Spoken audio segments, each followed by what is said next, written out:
और जो हुकूमत की जानिब से जो जवाबात दिए गए हैं इंटीरियर मिनिस्ट्री की जानिब से, उस पर आप क्या कहेंगे?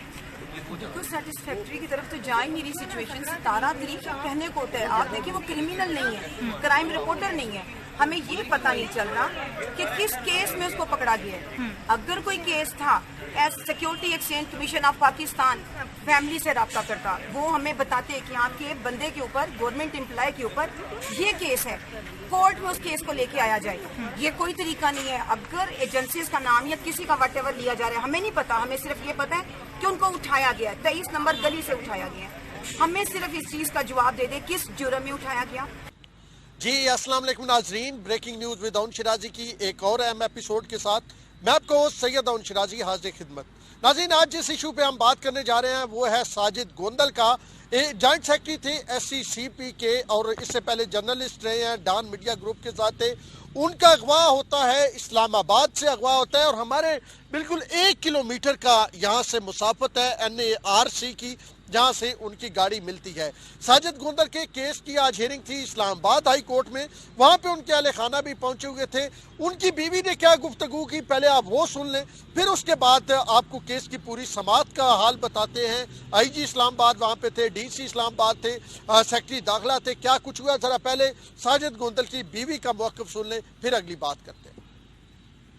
आप अदालती कार्रवाई से मुतमईन हैं और जो हुकूमत की जानिब से जो जवाबात दिए गए हैं इंटीरियर मिनिस्ट्री की जानिब से, उस पर आप क्या कहेंगे? देखो, सेटिस्फैक्ट्री की तरफ तो जा ही नहीं रही सिचुएशन। 17 तारीख कहने को होता है, आप देखिए वो क्रिमिनल नहीं है, क्राइम रिपोर्टर नहीं है, हमें ये पता नहीं चल रहा कि किस केस में उसको पकड़ा गया है। अगर कोई केस था as security exchange commission of Pakistan family से रब्ता करता, वो हमें बताते हैं कि आपके बंदे के ऊपर, गवर्नमेंट एम्प्लॉय के ऊपर ये केस है, कोर्ट में उस केस को लेके आया जाए। ये कोई तरीका नहीं है। अगर एजेंसीज का नाम या किसी का वटेवर लिया जा रहा है, हमें नहीं पता, हमें सिर्फ ये पता है कि उनको उठाया गया, 23 नंबर गली से उठाया गया। हमें सिर्फ इस चीज का जवाब दे दे किस जुर्म में उठाया गया। कोई केस नहीं है, ये ज्यादती की तरफ केस जा रहा है। ये इन सबको एक्शन लेना इस बात पे पड़ेगा। हम बिल्कुल इस मामले में खामोश नहीं बैठेंगे। आप इस चीज में security exchange commission of Pakistan की जो अपोजिशन पार्टी आज से 3 साल पहले रह चुकी है, उसके साथ ये सारी इंक्वायरी करे। ये मामला सारा उसकी तरफ जा रहा है, क्योंकि डायरेक्ट साजिद गोंदल की किसी से कोई दुश्मनी नहीं है, किसी किस्म की कोई दुश्मनी नहीं है। आप मुझे सिर्फ ये बता दें, इतने हसास इदारे से उसको उठाया गया, यानी अभी तक कोई बंदा नहीं आ रहा हमारे घर में। क्यों? वजह आप मुझे सिर्फ वजह बता दे, क्या वजह है? CCTV कैमरे से जो फुटेज हमने निकाली वो हमने अपने बिहाफ पे निकाली। आज भी हम वहाँ पे गए, आज भी वहाँ से कोई भी नहीं गया, कोई बंदा हमारे साथ कोऑपरेट नहीं कर रहा। लेकिन ये 17 तारीख भी दे देना, ये हमारे साथ आप देखिए जुल्म नहीं है और क्या? ये किस तरह से हम दिन गुजार रहे हैं। मैंने बच्चों से कहा है कि बाबा सैर पे गए हुए हैं। आप मुझे बताएं कितनी लंबी सैरें होती हैं, किस सैर पे गए? आप मुझे बताएं, ये 4 साल की बच्ची को मैं क्या बताऊंगी जो बाप के साथ सोती है, बाप के साथ खाना खाती है? आप मुझे बताएं, मुझे सिर्फ उनका जुर्म बता दें, मेरी साजिद गोंदल से बात करवा दें कि किस जुर्म में मैं डायरेक्ट पूछूं कैसी क्या गलती उनसे हुई है। क्रिमिनल रिपोर्टर वो नहीं, सियासी रिपोर्टर वो नहीं, सियासत को वो कवरेज ही नहीं करते, तो किस तरह से किस जुर्म में उनको अंदर किया गया? अब ये बताइए कि ऐसी तो साजिद गोंदल की बीवी का आपने मौक़िफ़ सुना, वो क्या कह रही हैं। उनके साथ उनकी सास यानी साजिद गोंदल की वालदा भी मौजूद है और आप देख रहे हैं कि घरेलू किस्म की ख़वातीन हैं। ये बच्चे भी उनके साथ आज जो है अदालत में पेश हुए। इससे पहले गुज़िश्ता रोज़ उन्होंने नेशनल प्रेस क्लब इस्लामाबाद के सामने एक भरपूर एहतजाज किया, उनके बच्चों ने और साजिद की वालदा और बीवी ने, और उनकी डिमांड एक ही थी कि इतना टाइम गुजर गया है साजिद की गुमशुदगी को, हमें उनकी सेहत के हवाले से बड़ा फिक्र है और हम चाहते हैं कि उनकी सेहत के हवाले से हमें कुछ ना कुछ बताया जाए। उन्होंने ये कुछ कहा जो उनकी डिमांड थी। अब जरा केस की ज़्यादा बातें हैं। केस से पहले एक और आपको वीडियो दिखाना चाहता हूँ कि सबसे इम्पॉर्टेंट चीज़ जो होती है वो ये होती है कि जब भी कोई शख्स अगवा होता है तो उसकी मोबाइल का डाटा निकाला जाता है, ट्रेस किया जाता है, आखिर उसकी बातें किससे हुई, कौन था उसे कॉल्स कर रहा था। साजिद गोंदल की बीवी खुद कहती है कि साजिद परेशान थे और पिछले 2-3 दिनों से जब वो फ़ोन कॉल लेते थे तो वो छत पे चले जाते थे, छत पे जाके बात करते थे। तो उनका जो CDR है वो ट्रेस की जानी चाहिए थी। अब आईजी इस्लामाबाद आज बाकायदा तौर पे अदालत में पेश हुए और जब सहाफियों ने उनसे CDR के मुतल्लिक सवाल किया कि आपने जो 2 टीमें आप कहते हैं आपने बनाई, तो उन्होंने कोई रिपोर्ट दी, CDR क्या है, तो उनका उस हवाले से बिल्कुल खामोशी। हम वो भी वीडियो देख ले ताकि आपको पता चल जाए कि आईजी इस्लामाबाद किस तरह कब्र अदालत से जब बाहर निकले, चीफ जस्टिस अतर मिनल्ला की कब्र अदालत थी, वो केस की हियरिंग कर रहे थे, जब वो बाहर निकला तो किस तरह वो खामोशी से तमाम सवालों का जवाब देने की बजाय तमाम सवालों को नज़रअंदाज करते हुए अपनी गाड़ी में बैठ के, जरा वो भी वीडियो एक नज़र देख लीजिएगा, फिर आगे बात करते हैं। इससे पहले तो बात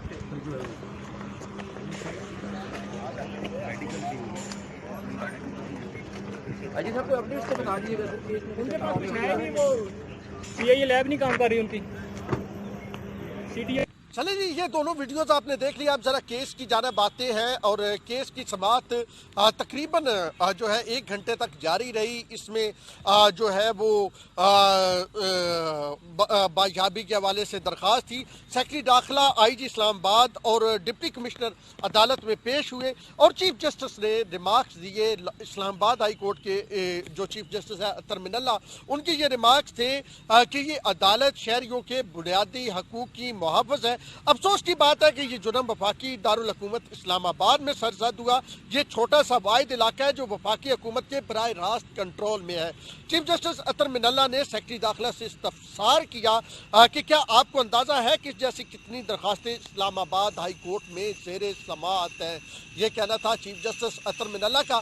और फिर जब उन्हें यह पता चला कि जनाब आली इस मामले का नोटिस, चीफ जस्टिस ने कहा हमें पता चला इस मामले का नोटिस जो गुमशुदा अफराद हैं, मिसिंग पर्सनस के कमीशन जो है उसके सरबराह ही जो है जस्टिस जावेद इकबाल, जी वही जस्टिस जावेद इकबाल जो नैब के सरबराह है, चेयरमैन नैब, वो उन्होंने इसका नोटिस लिया है। ये चीफ जस्टिस ने कहा। तो हमें ज़रा ये बताइए, अगर उन्होंने नोटिस लिया है तो क्या बाकायदा तौर पे अब साजिद गोंदल को मिसिंग पर्सन जो है वो डिक्लेयर कर दिया जाए? अब ये समझ लिया जाए कि साजिद गोंदल जो है वो गुमशुदा है, किस बिना पे उनके पास कौन सी इंफॉर्मेशन ऐसी गई कि उन्होंने नोटिस ले लिया और अब साजिद गोंदल मिसिंग पर्सन में शामिल हो गए, उनकी फहरिस्त में आ गए, या कोई और बात है? इस पे भी इस्तफसार किया chief justice Islamabad high court ने। फिर जनाब रिमार्क्स उन्होंने ये भी दिए कि आज एक ऐसी केस में वफाकी वज़ीर दाखिला को तलब किया गया था और उन्होंने कहा कि उनके बाद वज़ीर आज़म को तलब किया जा सकता है, और एक केस में भारी जुर्माने आयद किए गए। चीफ जस्टिस ने इस्तफसार किया कि क्या आपको मालूम है कि FIA पुलिस रियल स्टेट कारोबार में मुलव्वस है? FIA IB के साबिक एहलकार सोसाइटियों के फैसले करवाते हैं। उन्होंने वाज़ेह तौर पे कहा कि असास इदारों के जो हाजिर सरबस और साबिक एहलकार हैं वो हाउसिंग सोसाइटियों के मामलात में मुलव्वस होते हैं।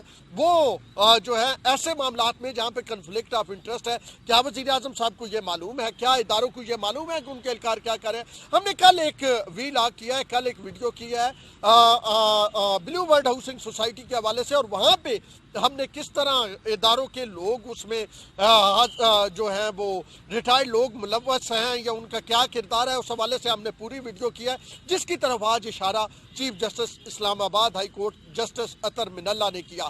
तो उनका मजीद कहना था कि कानून की हुक्मरानी कैसे होगी जब यही लोग जो कानून की हुक्मरानी जिन्होंने करवानी थी वो इन मामलात में मुलव्वस है। फिर उन्होंने बताया कि अदालत को बताया कि जबरी गुमशुदगी का एक केस भी ट्रेस हुआ।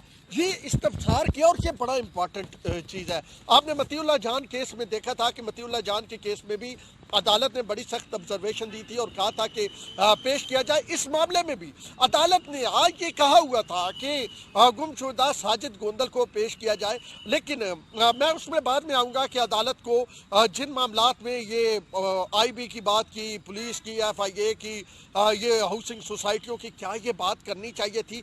क्या इन बातों से असल मुद्दे से जो है तवज्जो हटी है? इस पे भी बात करेंगे। अब जनाब उन्होंने कहा कि जी आप वफाकी काबीना को आगाह करें कि 1400 स्क्वायर मील पे पूरा इस्लामाबाद जो है वो 1400 स्क्वायर मील पे जो है वो फैला हुआ है, तो इधर ज़मीनों पे कब्जा किया जा रहा है, उन्होंने ये भी रिमार्क्स दिए कि सेक्रेटरी जो दाखिला साहब हमें ये बताएं कि क्या आप साजिद गोंदल साहब को ट्रेस करने में कामयाब हो गए हैं या नहीं हुए। तो उन्होंने बताया कि जी बायाबी के लिए हमने 2 टीमें मुकर्रर की हुई हैं। चीफ जस्टिस अतर मिनल्ला ने इस्तफसार फिर किया कि आपने तमाम चीज़ों को से वज़ीर आज़म को आगाह किया। मेरा ये ख्याल है कि वज़ीर आज़म जिस तरह चीज़ों को सीरियस लेते हैं, चीफ जस्टिस का कहना था, और वो बड़ी इज्जत करते हैं, माँ साहब की साजी होती है। उन्होंने साजिद गोंदल की माँ की तरफ इशारा किया, अगर देखें जी ये एक माँ हमारे पास आई हुई है और इस तरह और किसी माँ को आना नहीं चाहिए। आप वज़ीर आज़म साहब को आगाह करें, आपको आगाह करना होगा ताकि इस लाकानूनियत का खात्मा हो। इस तरह दिन दिहाड़े इस्लामाबाद से लोग उठाए जा रहे हैं, कोई तो इसका जिम्मेदार होगा। कह दे, उन्होंने कहा कि कह दे आपके कानून की हुक्मरानी नहीं है, ताकि हर शहरी अपनी हिफाजत फिर खुद करे। तब रोज तफ्तीशी अफसर यहाँ आते हैं और उन्हें कुछ मालूम नहीं होता, और तफ्तीशी अफसरों की नाअहली के बाइस जो तनकीद है वो सीधी सीधी जनाब आली अदालतों पे होती है। अब जनाब चीफ जस्टिस अतर मिनल्ला ने मामला वज़ीर आज़म और वफाकी काबीना के नोटिस में लाने का कहा। उन्होंने कहा कि वज़ीर आज़म, जैसे मैंने कहा पहले बताया कि बहुत हमदर्द हैं, वज़ीर आज़म माओं का ख्याल रखते हैं। वज़ीर आज़म इस 1400 स्क्वायर मील में कानून की हुक्मरानी कायम करके एक मिसाल कायम करे। और उसके बाद कुछ इसी तरह के और रिमार्क्स आए चीफ जस्टिस की तरफ से, और केस की समाअत 17 सितंबर तक मुलतवी कर दी। अब 17 सितंबर तक मुलतवी केस की समाअत है, क्योंकि ये सब जुडिस मामला है, इस पे ज़्यादा बात नहीं करते। लेकिन चीफ जस्टिस इस्लामाबाद को एक चीज़ का आज सवाल सीधा सीधा करना चाहिए था। ये दाएं बाएं, ये वज़ीर आज़म साहब और ये मामला, इसकी बजाय वो सीधा ये पूछते कि भाई बायाबी क्यों नहीं हो सकी। CDR के मुतालिक पूछते कि आपके पास मोबाइल की क्या रिपोर्ट है। जब ये कहा गया था कि आपने पेश करना, आप देखें 7 तारीख आ जाए, 17 तक केस जो है वो मुलतवी कर दिया गया है। तो ये 10 दिन में अगर साजिद गोंदल के साथ खुदा न खास्ता कुछ होता है तो फिर कौन जिम्मेदार होगा। और अदालत को क्या ये मतलब यकीनी नहीं बनाना चाहिए था कि साजिद गोंदल उनके सामने पेश होते।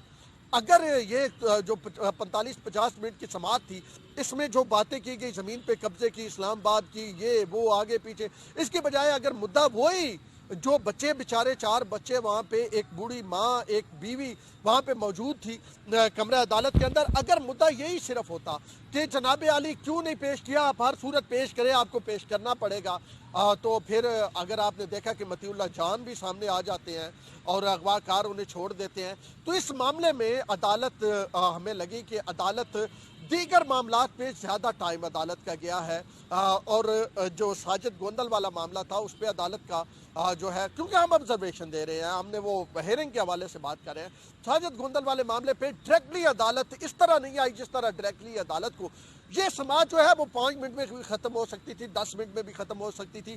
टाइम फ्रेम दिया जाता कि इतना टाइम है, साजिद गोंदल को पेश करें या कोई ठोस शवाहिद दें और ये बताएं कि अभी तक जो काम किया है पुलिस ने वो किस तरह किया, पुलिस ने इन्वेस्टिगेशन क्या किया, क्या पता चला, किसी बंदे को गिरफ्तार किया गया, नहीं गिरफ्तार किया गया।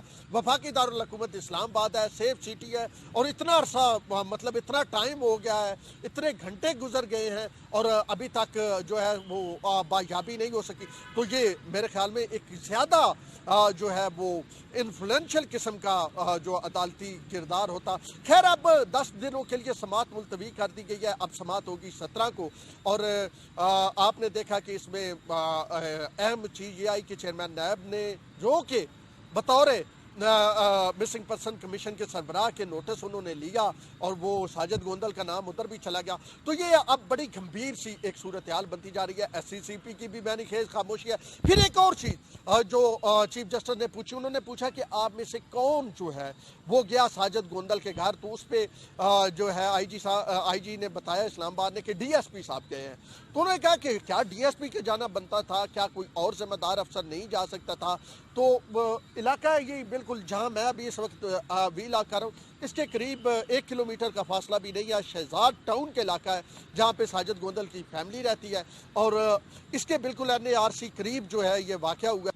इससे ना सिर्फ इस्लामाबाद की सिक्योरिटी पे सवाल उठ रहे हैं, बल्कि जो कानून नाफज करने वाले इदारे हैं, जो हसास इदारे हैं, उनकी कारकर्दगी पे भी सवाल उठ रहा है कि एक शख्स जो सरकारी इदारे का मुलाजम है, उनकी बीवी भी बार बार ये कह रही है कि मेरा खावंद सरकारी इदारे का मुलाजम है, सरकारी इदारे को तावन करना चाहिए, तो वो एक शख्स बायाब नहीं हो रहा। तो इससे क्या मैसेज बैरूनी दुनिया को जा रहा है, ये बड़ा इंपॉर्टेंट है। खैर, ये 10 दिन के लिए आज जो है chief justice Islamabad high court ने रिमार्क्स तो बड़े सख्त दिए, लेकिन एंड ऑफ द डे 10 दिन के लिए समाअत मुलतवी हो गई। 17 तारीख को फिर समाअत होगी इस मामले की। और मामला क्या है, बाजियाबी के लिए दरख्वास्त दी गई है। कल भी सुना जा सकता था, परसों भी सुना जा सकता था, डे टू डे हियरिंग भी रखी जा सकती थी, लेकिन chief justice Islamabad high court Athar Minallah ने मुनासिब समझा कि इसकी जो है वो हियरिंग 10 दिन बाद की जाए। अब 10 दिन बाद क्या होता है, इस दौरान क्या डेवलपमेंट होती है, हम वो भी आपके साथ शेयर करेंगे। अब तक के लिए इतना ही। अपने होस्ट सैयद उन शराजी को दीजिए इजाज़त। अल्लाह ने के बाद।